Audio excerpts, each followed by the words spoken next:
Welcome to March's Market Update, brought to you in cooperation with this sponsor. Let's take a look at residential real estate activity in your area during the month of March. The number of active listings was down 29% from 1 year earlier and down 32% from the previous month. This smaller inventory means that buyers who waited to buy may have had a smaller selection to choose from. As you can see, the median listing price for the month was just under $130,000.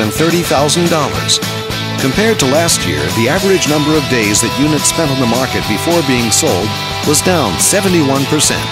This lower number of days may signal a positive trend in the local inventory turnover rate. The median sale price was just over $130,000. The number of units sold decreased 60% year over year. It increased 33% month over month. Despite a slight annual decrease, this upward monthly sales trend indicates positive momentum. Thanks for watching.